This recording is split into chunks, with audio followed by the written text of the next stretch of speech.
Lo restante del camino, de la medida justa, del tiempo, del siglo, descanso en silencio. Dicho que hubo esto, María calló, como si el Salvador le hubiera hablado solamente hasta aquí. Entonces dice Andrés: hermanos, ¿qué os parece de lo dicho? Porque yo de mi parte no creo que haya hablado esto el Salvador, pues parecía no estar de acuerdo con su pensamiento. Pedro le dice: pero es que, preguntando el Señor por estas cuestiones, iba a hablar a una mujer ocultamente y en secreto para que todos la escucháramos. ¿Acaso iba a querer presentarla como más digna que nosotros? Evangelio de María Magdalena. Pues muy buenas tardes, sean ustedes muy bienvenidos a Mirando al Sol, su programa de la tarde de los miércoles de 6 a 7, aquí en Gente Radio desde el Puerto de la Cruz en Tenerife. Nos pueden encontrar también en el dial 95.6 FM y en nuestra web www.genteradio.net. Durante una hora intentamos hacerle llegar conocimientos, información, temas que les hagan sentirse mejor, aprender, mejorar o al menos reflexionar. Sean muy bienvenidos. Gracias a José Reyes y quien les habla, Inés del Rosario. Pues hoy, para hablar de María Magdalena, tengo dos acompañantes, de María Magdalena y toda su vida. Por un lado tengo aquí a mi compañero, que lo voy a presentar ahora mismo, Diego Calvo. Él es compañero curioso y ávido de nuevos conocimientos. Es el compañero del programa de la mañana. Gracias, Diego, por acompañarme hoy aquí. Gracias a ti por invitarme. Estoy encantada de verte aquí. Y yo de estar aquí y de escucharte, porque me acaba de llenar de paz y armonía, sinceramente. Y me alegra muchísimo oír un evangelio apócrifo, sí, del que no se oye hablar en las iglesias católicas, y que yo a todos los católicos creyentes le aconsejo que lo lean. Pues tú verás todo lo que tiene que decirnos ahora nuestra invitada. Nuestra invitada de hoy es Marisa Ventura. Ella es investigadora y escritora especializada en María Magdalena, misterios y textos sagrados. Tras más de 15 años de apasionada e intensa investigación, en mayo de 2019 lanzó su primer libro, Sola entre ellos, que tenemos la suerte de tenerlo aquí sobre la mesa. Un viaje de descubrimiento espiritual al corazón de María Magdalena, una obra que nace de su propia experiencia personal. A quien saludamos con mucho cariño. Marisa, buenas tardes. Hola Inés, buenas tardes. Hola Diego. Bueno, qué fuerte el inicio del programa, leyendo nada más y nada menos que ese pasaje del Evangelio de María Magdalena que, como Diego bien decía recién, mucha gente desconoce. Así que gracias por la invitación. Como siempre, estoy encantada, Inés querida, de estar en otro programa contigo. Y nosotros de tenerte. Marisa querida, tú eres una investigadora y en el tema de María Magdalena estoy segura que has descubierto cosas nuevas. Nos las vas a contar, ¿verdad? Por supuesto. Ya lo creo que sí. Siempre hay cosas nuevas. Aunque a uno le parece que las fuentes pueden agotarse, en realidad no se agotan. Y si bien nunca vamos a llegar a la verdad absoluta, el hecho de seguir investigando nos van revelando nuevas informaciones, nuevos datos, o tal vez nuevas maneras de interpretar la vida de María Magdalena, ¿no? Y del entorno en el cual ella vivió, al lado de Jesús, al lado de estos apóstoles. Entonces, claro que sí, siempre hay distintas aristas desde las cuales vamos a poder entender y analizar la vida. Marisa, siempre me ha parecido a mí, que es una cosa que quiero hablar contigo, ¿no?, que San Pedro, ahora, actualmente, veía a María como una rival en el liderazgo del grupo. Correcto. Es que es exactamente así. A ver, María Magdalena fue una líder entre líderes y tenía un rol demasiado destacado como mujer para su época, ¿no? Hay que ponerse los cristales del siglo I, claro, para entender por qué era exactamente esto.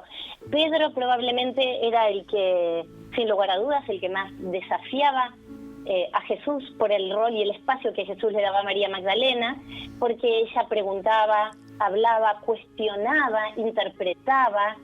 Y en verdad yo creo que Pedro, más allá de tener, desde luego que tenía un tema de género, porque de hecho en el Evangelio de María Magdalena hay una parte donde María Magdalena le manifiesta a Jesús que le tiene miedo a Pedro, que Pedro odia, dice, a las de nuestro género. Y yo creo que lo que le pasaba a Pedro es que se sentía incómodo porque María Magdalena estaba a la altura de los mensajes que Jesús impartía. Ella lo comprendía probablemente como nadie, y bueno, ahí aparecía esta tensión entre ellos, porque muchas veces probablemente Pedro no terminaba de comprender de la profundidad de los mensajes de Jesús, y ahí es donde, bueno, surgía esta rivalidad, esta tensión, y donde desde luego Pedro decía, no quiero darme vuelta y escuchar a esta mujer, porque el Salvador la hizo digna, y no nos hizo dignos a nosotros los hombres. Entonces, bueno, claramente esta tensión, y está de manifiesto en varios textos apócrifos, en el Evangelio de María Magdalena, en otro evangelio que a mí me gusta muchísimo, que es el Pistisofía. En ambos queda de manifiesto esta situación de incomodidad que Pedro vivía cuando María Magdalena hablaba, claramente. ¿Era María una mujer culta? Era una mujer diferente de su época, es evidente, pero ¿era culta? ¿Estaba instruida? Sí, María Magdalena era una mujer culta, una mujer que para la época las mujeres no tenían acceso al conocimiento. Y hay algunas personas, algunos investigadores que dicen que justamente el hecho de que ella haya accedido al conocimiento, ella sabía los salmos, su padre, Ciro, era un sacerdote que, digamos, trabajaba y se vinculaba con el sumo sacerdote de Jerusalén. Entonces también ella desde ahí aprendía, por un lado, la formación de los salmos, de la lectura de la Torá, pero también de la mano de la tradición oral. Se sabe que María Magdalena a los 12 años ingresó a una hermandad secreta de iniciadas en la escuela de Isis. Entonces allí es donde ella aprendió todos los secretos de Egipto, todo lo que tenía que ver con el culto a Isis, los temas espirituales. En realidad era una escuela donde se reunían mujeres, donde también se dice, según esta tradición, que la Virgen María también pertenecía a esta hermandad. María Magdalena fue una iniciada en los secretos del culto de Isis, y entonces, bueno, ella tenía formación como muy amplia, pero sí era una mujer culta. Además venía de una familia rica.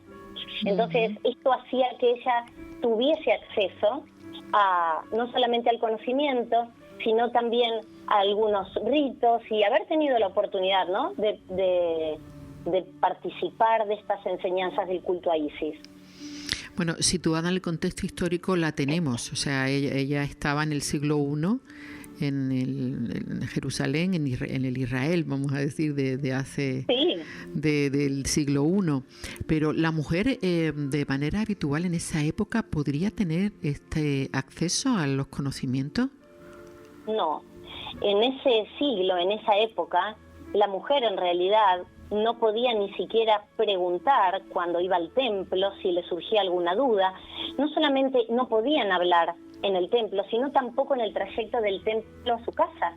Si ellas tenían alguna inquietud de lo que habían escuchado ahí, tenían que preguntárselo al marido en el ámbito del hogar. Y ese ámbito del hogar era en el cual las mujeres tenían que encontrar la felicidad, siendo madres, procreando, dedicándose a las tareas domésticas.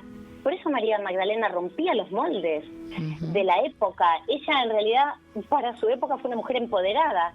Fue una mujer empoderada del siglo I, de su tiempo, y fue una mujer diferente. Por eso también su voz luego después se quiso acallar, porque no era habitual que para el siglo I una mujer tuviera un rol tan predominante, como decíamos antes, de ser líder entre estos líderes hombres elegidos por Jesús. Y esto era lo que la hacía tan diferente y también muy disruptiva para el entorno y para las características de la época. Perdona una pregunta. ¿María Magdalena fue elegida por Jesús o María Magdalena se acercó a Jesús? ¿Fue una apóstol más? Bueno, ella fue un apóstol más, sin lugar a dudas. Si bien siempre se dijo que los apóstoles eran solamente 12 hombres, no fue así. Jesús tenía apóstoles mujeres, y la realidad es que tu pregunta es muy buena, porque no podríamos tener una respuesta con absoluta certeza, ¿no?, y con precisión. Sí sabemos que María Magdalena estuvo al lado de Jesús desde el inicio del ministerio de Jesús. Ni bien comienza el ministerio público de Jesús, ya María Magdalena y otras mujeres también aparecen en escena. Sin embargo, María Magdalena es la única a la cual se menciona con su gentilicio, a la cual se hace referencia que era de Magdala, porque su nombre no nos hace referencia a un apellido, sino a la ciudad en la cual ella nació. Con lo cual es una pregunta que tal vez podemos creer que se eligieron mutuamente. Sí, yo creo que ella sin duda fue elegida por Jesús, pero también ella tuvo la voluntad de abandonar todo y de seguirlo. Entonces, me encanta tu pregunta, Diego, es una pregunta hermosa. Yo quiero creer en mi corazón que ellos se eligieron mutuamente y sin lugar a duda, bueno, María Magdalena hoy es reconocida de hace mucho tiempo ya como la apóstol entre los apóstoles, en tanto que fue la primera en ver a Jesús resucitado. Y recordemos que todo el basamento de la Iglesia católica, el fundamento más fuerte es la resurrección, que es el milagro. Y ella es considerada por la Iglesia la apóstol entre los apóstoles. Con lo cual, bueno, ella tiene un rol de gran honor y muy digna. Uh-huh. Marisa, curiosamente, eso que has mencionado de que ella fue la primera que lo vio resucitado ya, ¿te acuerdas que es una pregunta que siempre me ha surgido, que ella no le reconoció la cara, sino la voz? Exacto. Cuando él le habla, ella se da cuenta de quién es, pero no por la cara, porque lo confunde con el jardinero, según dicen los textos, ¿no? Entonces, ¿qué pasa ahí? Yo estoy tan convencida de que era su marido, que ahora hablaremos de eso, que ¿cómo no conoció a su propio marido? Bueno, ahí podemos abrir un poco el análisis y primero pensemos cómo estaba esta mujer después de ver todo el calvario que vivió Jesús, su muerte tan cruel y tan brutal, ver a su amado colgado en una cruz, en un madero, físicamente destruido, lo que conlleva ese duelo, ese dolor, esa desesperanza y estar en un estado probablemente de shock. Entonces, cuando ella está ahí en el sepulcro, cuando ella vuelve, porque recordemos que María Magdalena es la primera en encontrar la tumba vacía. Ella encuentra el sepulcro y va corriendo a avisarle a los apóstoles. Los que vuelven junto con ella son Pedro y supuestamente el discípulo amado, ese discípulo del que después vamos a hablar, que no tiene nombre. Pedro llega un poco antes que ella y que el discípulo amado. El discípulo amado no entra al sepulcro, Pedro sí entra.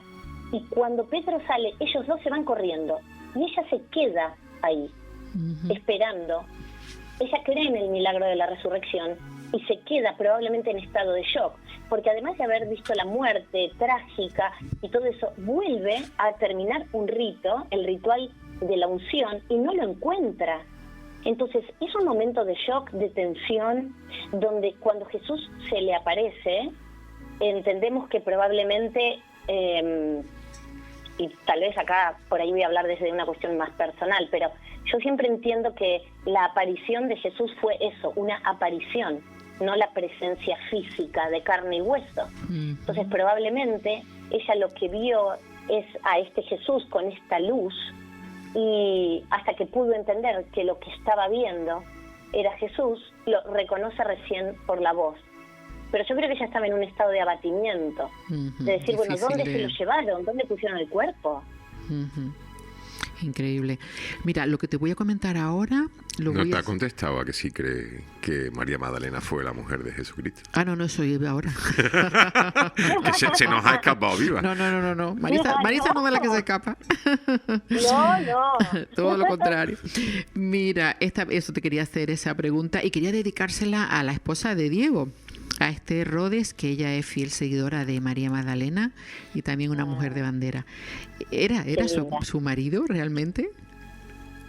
Mi respuesta es que sí, que sin dudas era el marido, era su pareja, eran esposos sagrados. Y tenemos un montón de indicios para decir por qué podríamos tender a afirmar que ellos han sido. Por supuesto, nada es definitivo, ¿no? Y siempre yo hablo con mucho respeto de este tema, porque por supuesto que puede ser choqueante. Entonces, ¿qué evidencias podríamos tener para creer que fueron marido y mujer? Bueno, ¿empiezo con las evidencias? Venga.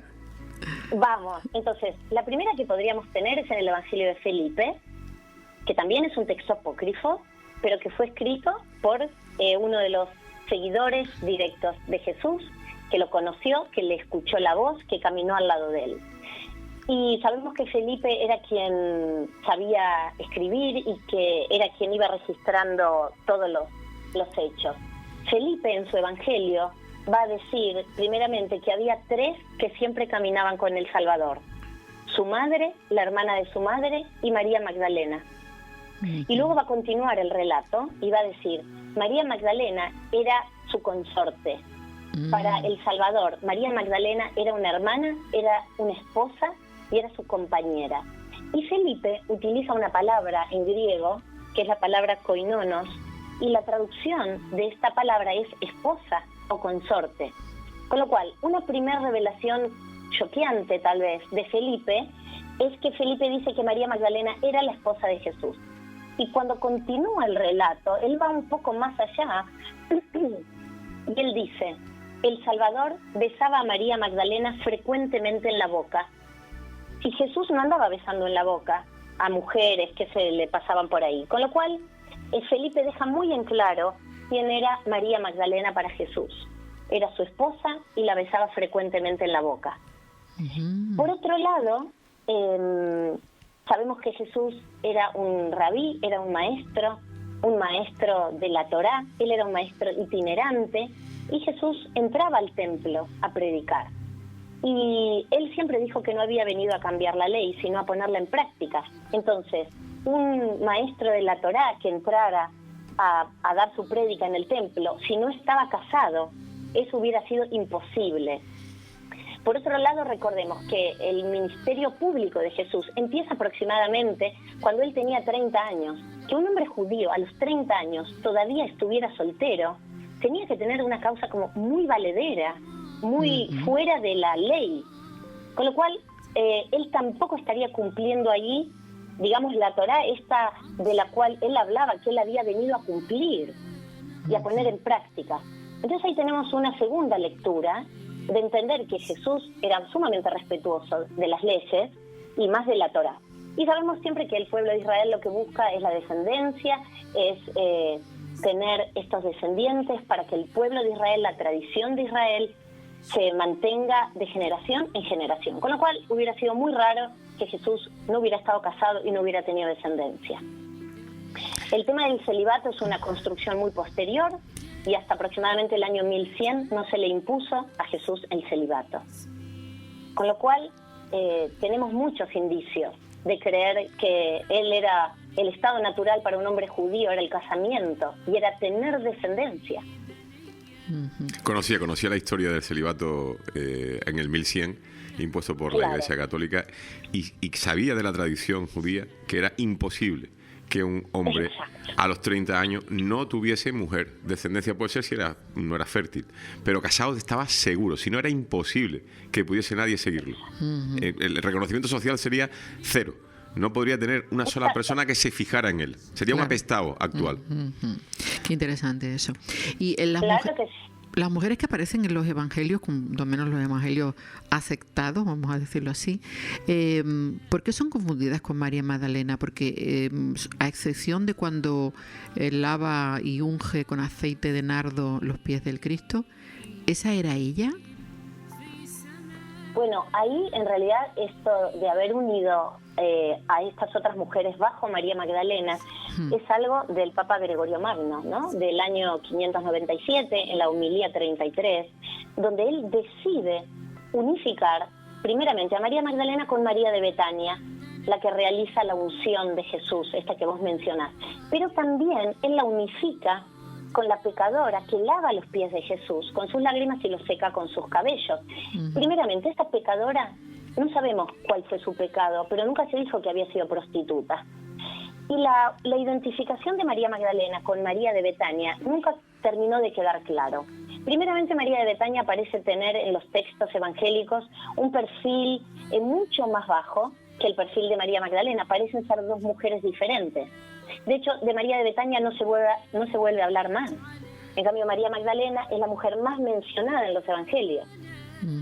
Pero esto es una construcción muy posterior, ¿no? Del 597.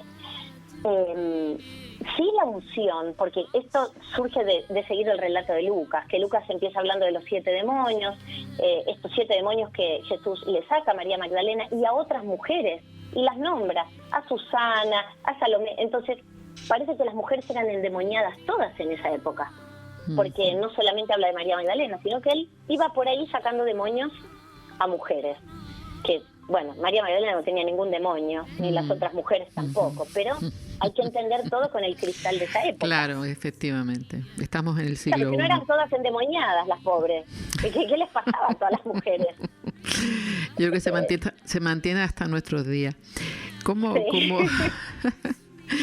En tu libro, en tu maravilloso libro Sola entre ellos, que tengo la suerte de tener dedicado, que es precioso, cuentas una experiencia maravillosa que una buena amiga me ha pedido por favor que contaras de nuevo, porque fue realmente sorprendente.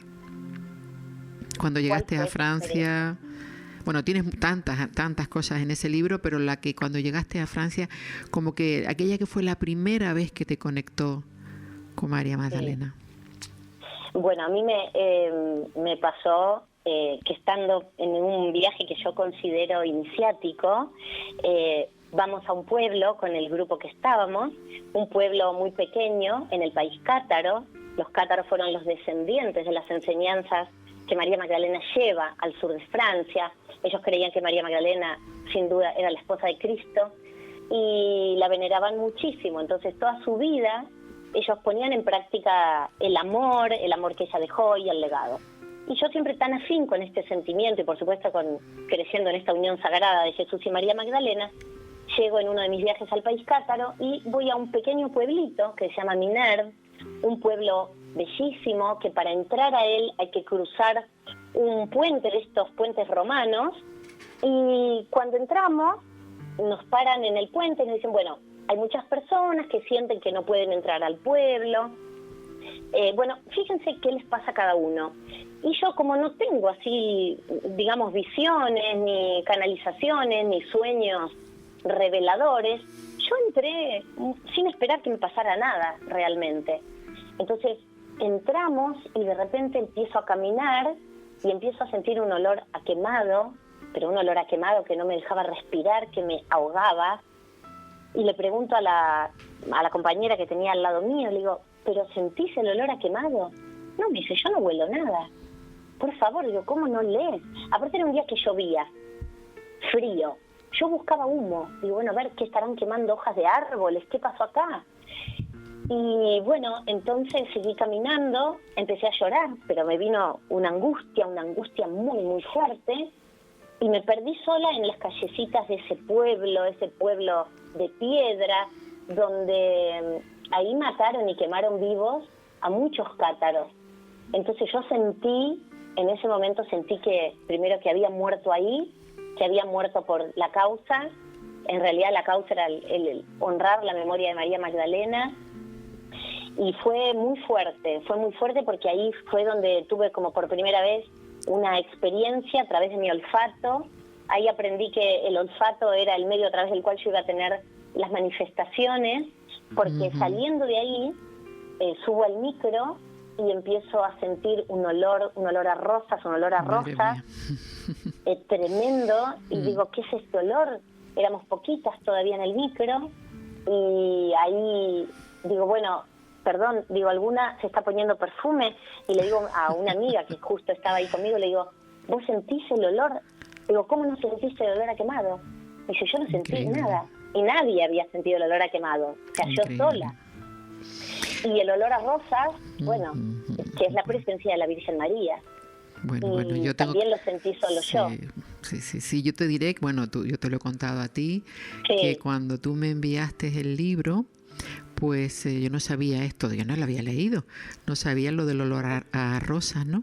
Y cuando abrí claro, tú estás en Barcelona y yo estoy en Tenerife, y cuando me enviaste este maravilloso libro, de verdad que lo he leído tantas veces ya, que cuando abrí el sobre del envío me dio olor a rosas, pero claro, yo no tenía ni idea de nada. Y le digo a mi marido, Marisa se debe haber perfumado con rosas porque ha dejado impregnado el libro con el olor. Mi amor. Pero él no lo olía. Él no lo olía. Le decía, pero yo no huelo a nada. Yo, ¿cómo que no? Tú sí, inténtalo. Y yo, fíjate, y luego fue cuando te pregunté, tú me dijiste, no, para nada, que yo me haya puesto nada con olor a rosa. Y venía el libro impregnado de ese olor a rosa. Increíble. O sea, doy testimonio de que esto es así. Una manifestación también, porque en realidad el olfato, por otro lado, dicen que es el sentido que está más conectado con la espiritualidad y también está conectado a la intuición. Por eso muchas veces cuando hay alguna situación en la vida que decís, mira, esto me huele mal.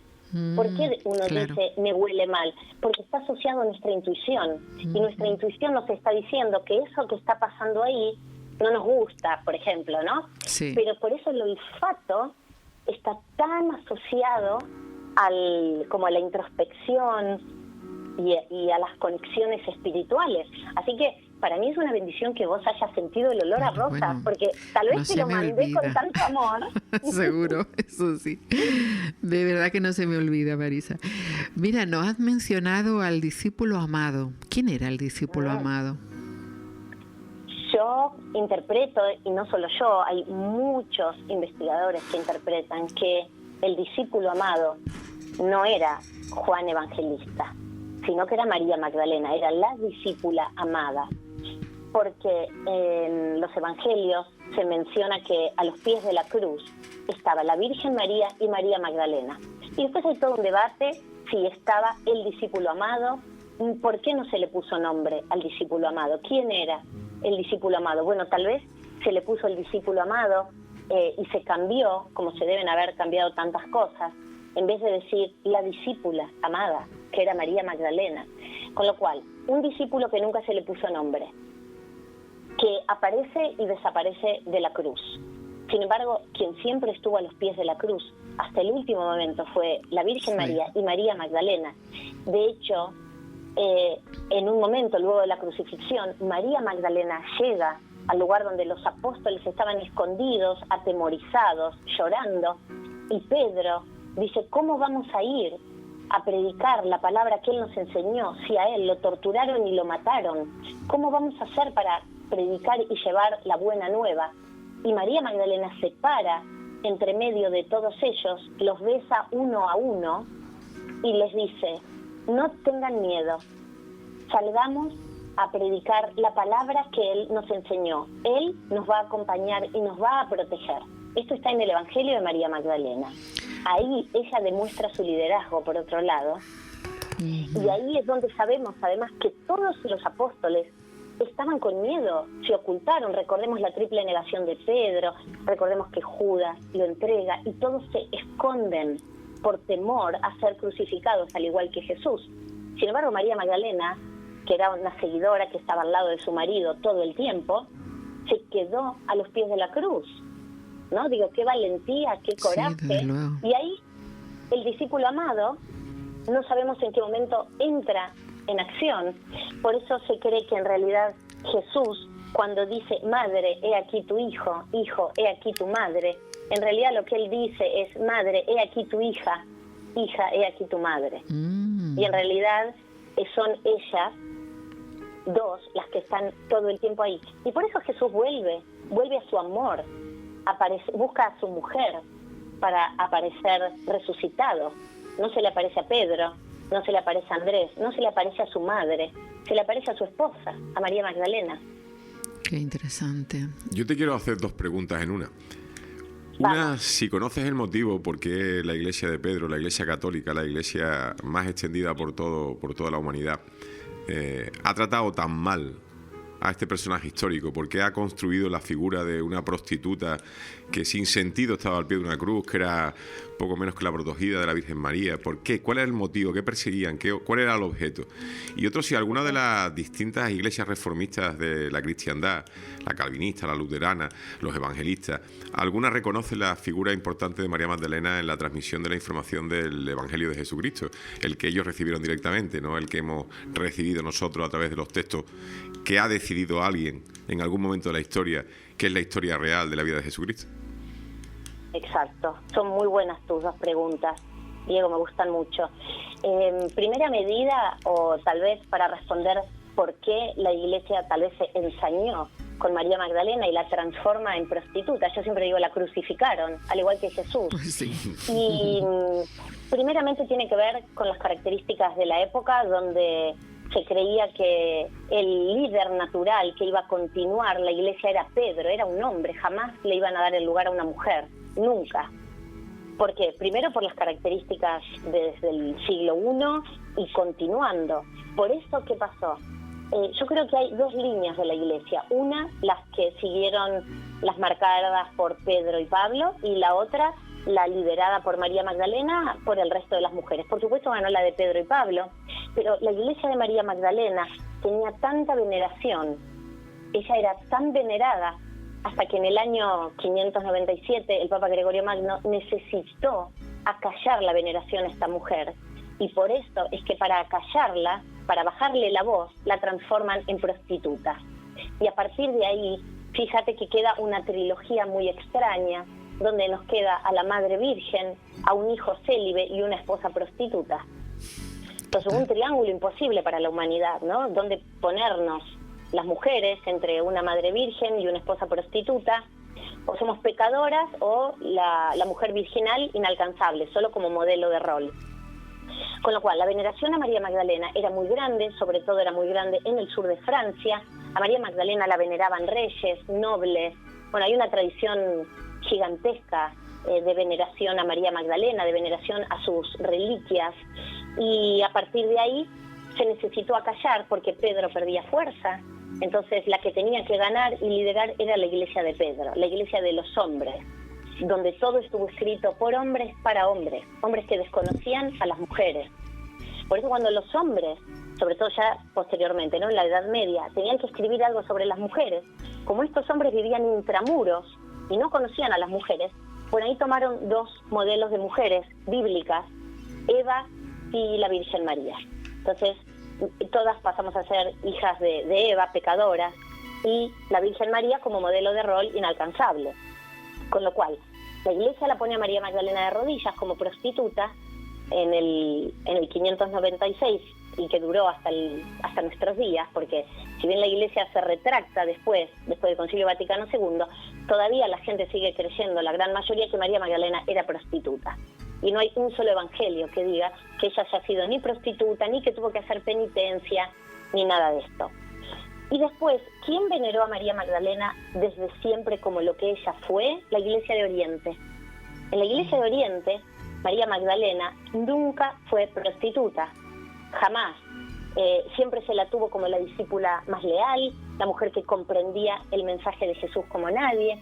De hecho, este texto apócrifo, el Pisti Sofía, que para la Iglesia católica es apócrifo, para la Iglesia copta es un texto canónico, y en este texto hay 44 preguntas que se le hacen a Jesús, de las cuales 39 preguntas son formuladas por María Magdalena. En este Pisti Sofía, María Magdalena es mencionada 83 veces por Jesús, cuando Pedro es mencionado 5 veces, la Virgen María 3 veces, y Juan Evangelista, como lo conocemos hoy, es mencionado 9 veces. Entonces, a ver, María Magdalena era la líder, sin lugar a dudas, de este movimiento, y una mujer a la altura de las circunstancias de Jesús, ¿no?, con una vara muy alta, entonces había que acallarla. Por eso la Iglesia, que era sigue siendo machista, patriarcal, necesitó bajarle la voz casi a cero a esta mujer, transformándola en prostituta. Bueno, teniendo en cuenta que por Eva entró el pecado en el mundo y el mal y la muerte. Eso eran los judíos. Eso eran los judíos. Los culpables eran los judíos. Sí, aquí todos lo van a pagar. Muy machistas los judíos, ¿eh? Sí, bueno, no te creas, hay de todo. Sí. Mira, las escuelas iniciáticas que has mencionado antes de Isis, ¿existían ya en la época de ella? Me refiero, allí en su país. Claro, bueno, la tradición de la escuela de Isis, a ver, para entender un poco el contexto, ¿no? Por ejemplo, ¿qué sabemos de los padres de María Magdalena? Bueno, las referencias que hay con respecto a sus padres, a su papá y a su mamá, la vamos a encontrar en la Leyenda Dorada de Jacobo de la Vorágine, que fue, después de la Biblia, uno de los textos más leídos y más difundidos, sobre todo en la Edad Media, porque es del año 1261. Allí él va a contar que su padre se llamaba Ciro y que era sacerdote, y que su madre era Eucaria. Y va a contar que la madre, Eucaria, le rezaba a Isis para pedirle que la bendijera con una hija mujer. Y justamente esta Isis en esa época, sobre todo en Alejandría, el culto a Isis era muy popular. Se decía que Isis representaba la justicia, representaba a todas las mujeres, que sanaba con palabras de poder, con lo cual el culto a Isis era muy grande en esa época. Y se cree que María Magdalena era una iniciada. ¿Y qué es ser un iniciado, no? Porque claro, a veces uno dice, bueno, ¿qué es ser un iniciado?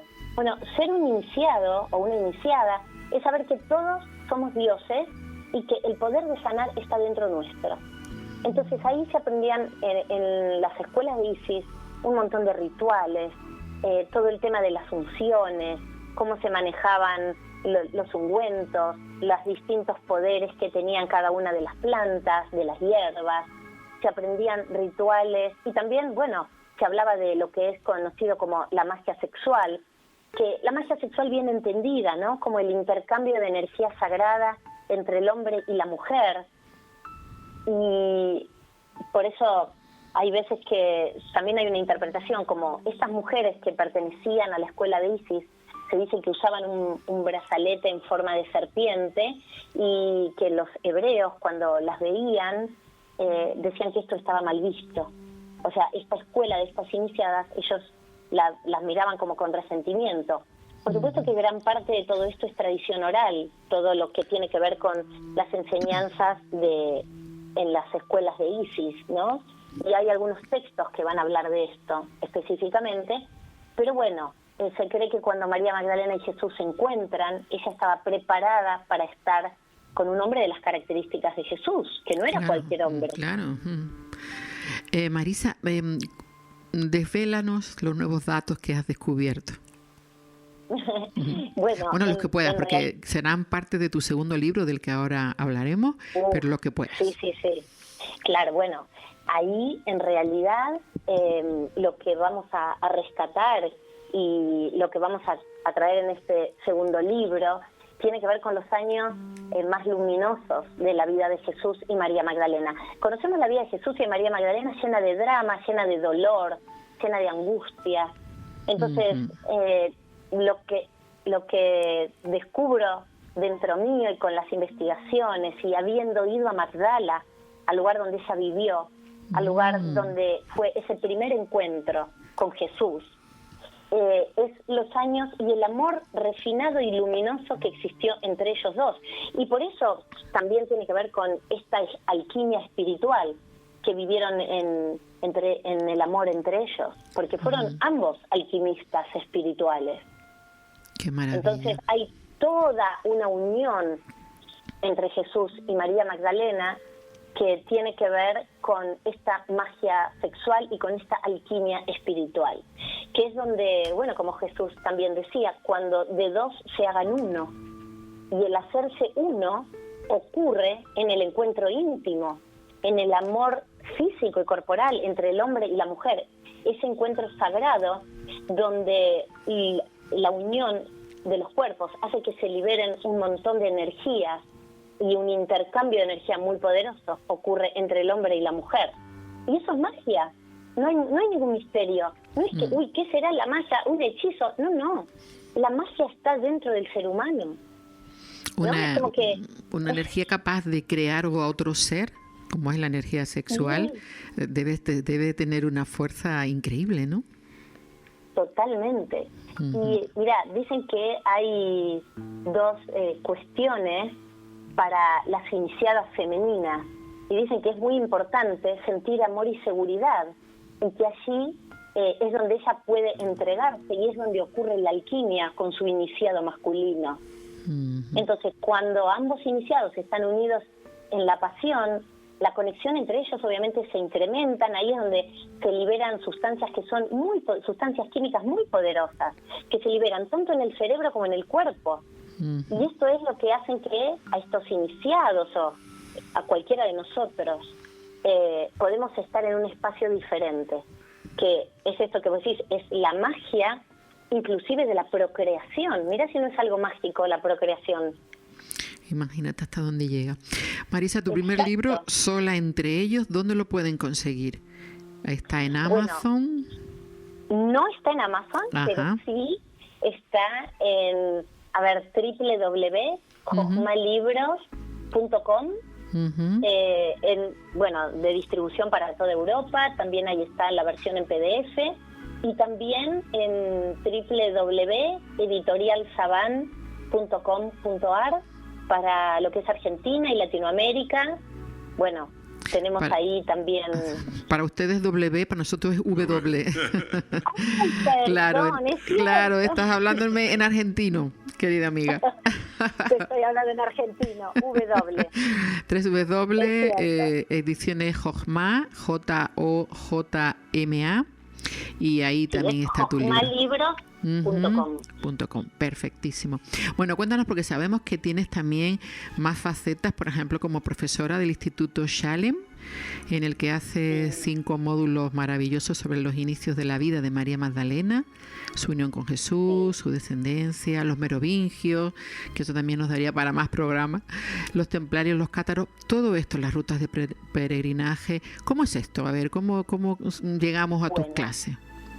Bueno, en el Instituto Shalem, ahí realmente cuando empezamos a pensar cómo hacer un abordaje integral de la vida de María Magdalena y entrar en profundidad en su vida, en sus inicios, cómo habrá sido ese primer encuentro con Jesús, cómo fue luego su vida después como refugiada en el sur de Francia, como maestra itinerante, al igual que Jesús.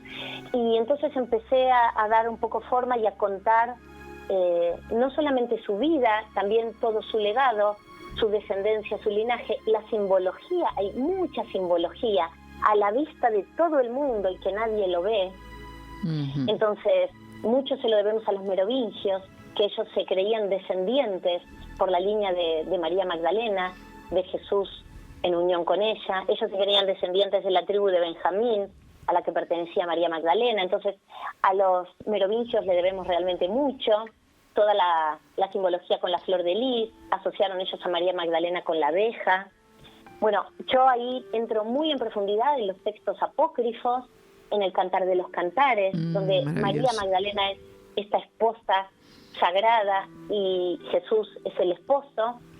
Y no es que lo digo yo, sino que ya desde Orígenes, por el 200, él va a asociar a María Magdalena con la esposa del Cantar de los Cantares. Entonces entramos muy en profundidad en el Cantar de los Cantares, en los Evangelios apócrifos. Hablamos, por supuesto, de los caballeros templarios, de los cátaros.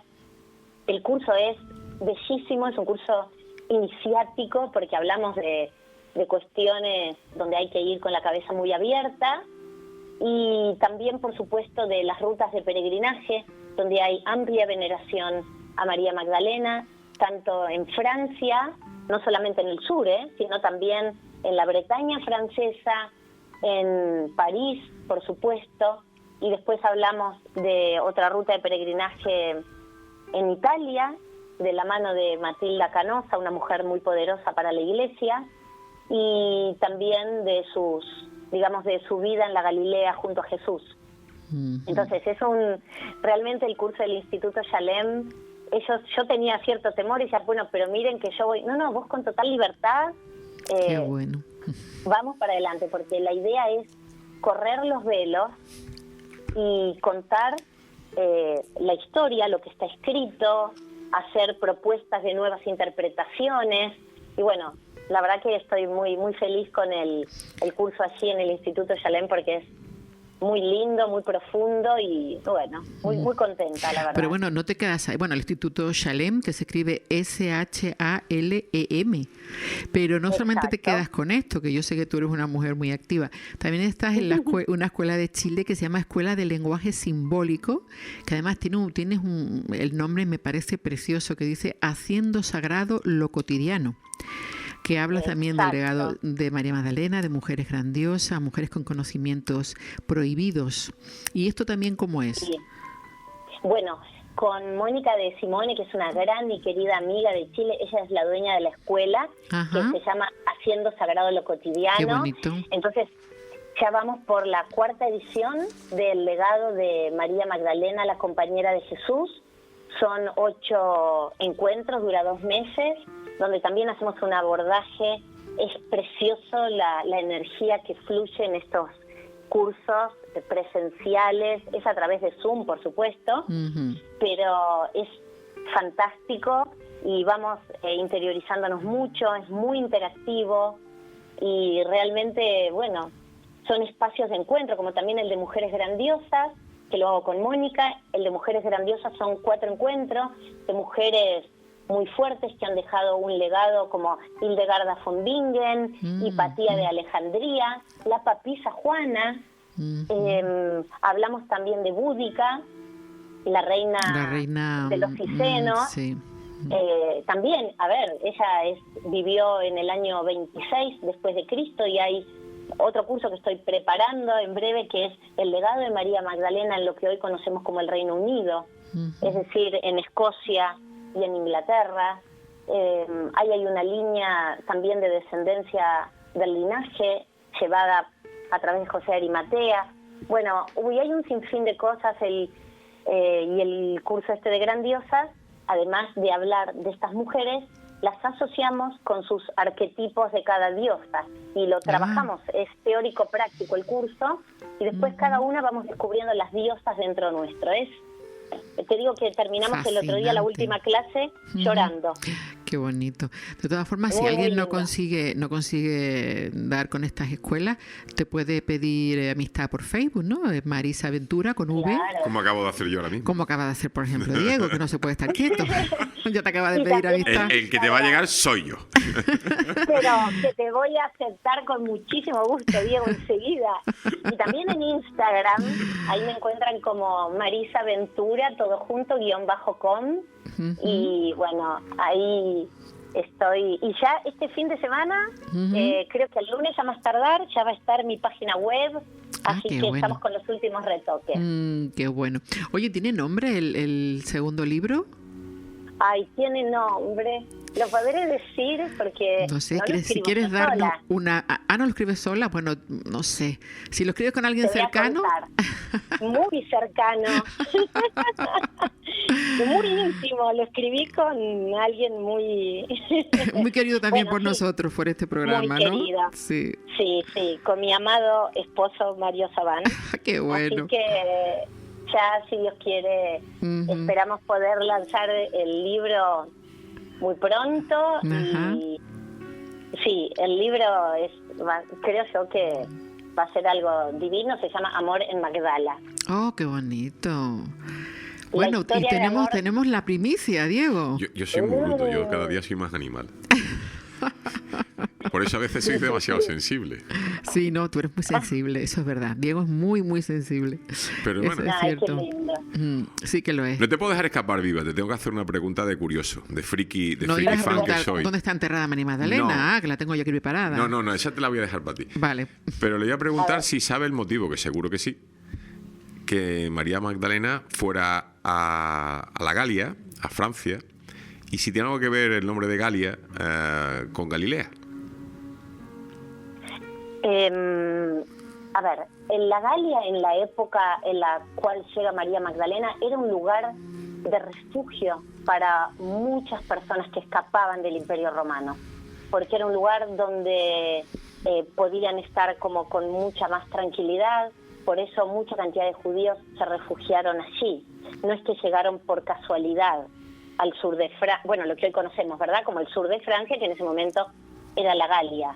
y no te sabría decir si tiene que ver o no con el tema de Galilea, porque tal vez está más asociado al Imperio Romano y no sabría decirte. Es una buena pregunta para investigar. Vaya por Dios, hombre, te voy a entretener. Yo lo voy a investigar también. Es muy bueno. Sí. No lo sé, la verdad que no lo sé, pero me gusta mucho esto, ¿eh? Lo estoy anotando porque qué bueno. Muy, muy bueno. Eso es lo que tienes juntarte con ingenieros. Qué lindo, me encanta. Me encanta. Bueno, ¿y dónde está enterrada ella? Porque era una pregunta que yo tenía que también, que imagino que esta sería en Francia, ¿no? Pero ¿hay constancia de que eso es así? Sí. María Magdalena está sus restos descansan en el sur de Francia, en un pueblito muy chiquitito a 50 kilómetros de Marsella que se llama Saint-Maximin, y allí en un relicario de oro conservan su calavera, también se conserva parte de su cabello, y la tumba que está dentro de la basílica dedicada a Santa María Magdalena es considerada la tercer tumba en importancia de la cristiandad por la Iglesia, después del Santo Sepulcro y después del Vaticano. Entonces, ellos, consideran que esas reliquias son de María Magdalena, y allí es donde se la veneran, y bueno, están ahí en una cripta muy chiquita, muy potente la cripta. Tengo una anécdota: cuando bajo, la primera vez que voy, había un casamiento, entonces yo entro a la basílica, una música, el Ave María, se me caían las lágrimas, pero la cripta cerrada. Digo, Dios mío, yo no vine hasta acá para no poder verla en la cripta. Entonces dentro de la iglesia hay un puestito que venden souvenirs. Entonces me acerco al señor, le compro unos rosarios, le compro unos libros, incienso, y le digo, mire, veo que la cripta está cerrada.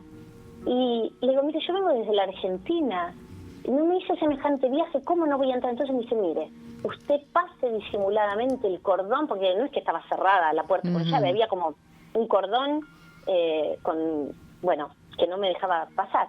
Y si usted pase por el costado disimuladamente, que como están todos entretenidos con el casamiento, nadie la va a ver. Entonces entro por el costado, empiezo a bajar la cripta totalmente a oscuras, y de repente se prende una luz, ¿viste? Esas luces con sensores. Me llevé un susto que no les puedo decir. Y ahí la vi a ella, y tuve la dicha, me dan ganas de llorar, lo recuerdo y me emociona mucho. Y estuve sola ahí con ella, como digo yo, cara a cara, ¿no? Fue muy fuerte, y bueno, realmente fue salí llorando, por supuesto, no podía querer llegar ahí, estar frente a su reliquia, un lugar que yo había añorado mucho poder ir, y por distintas circunstancias nunca podía llegar. Había tenido un intento un año o 2 años antes, y me perdí, no encontré el lugar, y bueno, vieron esas cosas, las vueltas de la vida. Y bueno, muy emotivo, y ese es un lugar de gran veneración, de gente que, bueno, muchos peregrinos que van todos los años a seguir venerando, ¿no? Sus reliquias. Marisa, ¿es cierto que era pelirroja? ¿Dices que queda parte de su pelo? Sí, se cree que ella tenía pelo cobrizo, de hecho parte de la cabellera que está guardada ahí es colorada. Imagínate. Qué interesante, muy interesante, la verdad. No nos queda tiempo, a mí siempre me sabe a poco, ya te lo digo, Diego. No me puedo creer que sean las 7. Sí, son ya aquí, para ella las 8, imagínate. Marisa, agradecerte una vez más, de verdad que es muy agradable hacer contigo una entrevista, y además tantas cosas interesantes que nos cuentas. Y bueno, el libro Sola entre ellos, que recomiendo encarecidamente, que yo lo tengo aquí. No te lo voy a pedir prestado, porque sabes que el que presta un libro pierde el libro y pierde el amigo. Y en el caso mío te lo garantizo. Tú me quitas este libro y me pierdes de amiga. Pero hemos apuntado a dónde cogerlo, eso sí. Entonces, bueno, también te pueden encontrar a través de Facebook, Marisa Ventura, que ya sabes que la primera petición de amistad es de Diego, por favor. Además yo soy Diego, pone Diego Calvo. Te voy a hacer partícipe de una reflexión que he estado haciendo mientras que te estaba oyendo hablar, y además que yo no creo mucho en las casualidades, y te lo voy a contar. Mi profesora de latín se llamaba Marisa. Y la persona Wow. a la que yo más he querido, que no sea familiar directo mío, ni mujer, ni madre de mis hijos, que Dios la tenga en su gloria, que se llama Magdalena, era mi tía, la tía abuela de mi madre, que me crió cuando era pequeño, que vino a vivir a casa de mis padres para cuidarme desde bebé.